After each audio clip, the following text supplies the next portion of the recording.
Everybody, my name is Brad Hudson, and I'm here with the Intuit team, and I'm excited today to talk to you all about our transactional API, also known as Mandrill, and how you can get quickly testing with Postman. So if you've used Postman before, this is a great way to kind of get your feet wet and kind of just test out a few API calls. So today, we're going to be talking about our Mandrill collection, our Postman collection, and how you can quickly get going with that. So first things first, I want to call your attention to our Intuit developer publisher over on Postman. This is where you'll be able to get all of the Intuit collections, not just Mandrill and Mailchimp, but if you're testing out anything Intuit related. So now what we want to do is we want to go over to our Postman app. The first thing you're going to see is over here on this left side, we have collections, environments, etc. And collections is where we're going to be looking today. Now, a collection is just a bunch of pre-written API calls so that you can quickly get going. And so up here in the search bar, we're going to want to search for Intuit Developer. You can see down here, the Intuit Developer Publisher.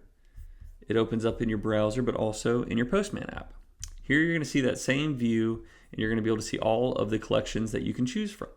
We're going to want to click View All here. If we scroll down, we're going to find the Mailchimp API section. This is where our transactional API is going to live. So over here on the left, you're going to see that we have this Mailchimp transactional API and a lot of different folders here that contain API calls. So this is going to kind of explain a little bit about how you get started. There's a quick start section on our Mailchimp.com developer site, and you can also view the complete documentation here. But essentially, this is inside of the Intuit Developer Workspace, and we're going to want to get this into your local workspace. And so the way that we're going to want to do that is you're going to want to come up here and highlight this top section and fork this collection. That's going to bring up this page where you're going to be able to rename this collection for your own personal workspace. So here I will just call this Mandrill collection. And then you can choose which workspace you would like that to be in. Great. So now at this point, we're back inside of my own personal workspace, and we can start sending some emails. So today we're going to show the most simple example, which is sending a transactional email.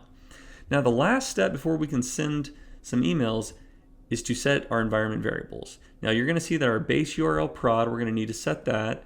And then if we check the body, we're going to see that we need an API key, a from email, and a to email.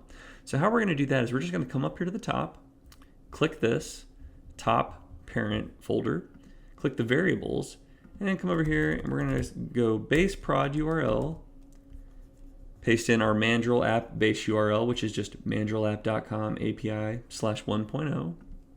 Then we're going to need an API key. We're also going to need a from email and a to email. I'll go ahead and plug these in with my work email.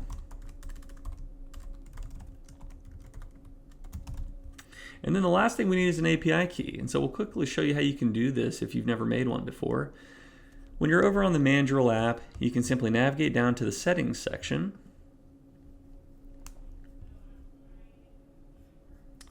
And here's where all your API keys, domain, a lot of other configurations will be. So you'll just simply click Create API Key. We'll call this one Postman Collection. Click Create API Key. And boom, this is the only time that we'll be able to see this, so you want to make sure that we copy it. So come over here, paste our API key, and we are set. We are ready to go. So now we can simply click one of these API calls, and now this is going to be pre-populated and ready to go. I actually mistyped this. It needs to be base URL prod. So if we come back, we'll see that now all of our variables are blue, indicating that we have the proper values in them all. So we could just simply send this. And then we're going to get our success message down here. And it's literally that easy. We went from forking a Postman collection to our local workspace, configuring a few environment variables, and sending our email. Thank you all for watching, and please let us know if you have any questions about this whatsoever. We really look forward to helping you and look forward to seeing you at our office hours.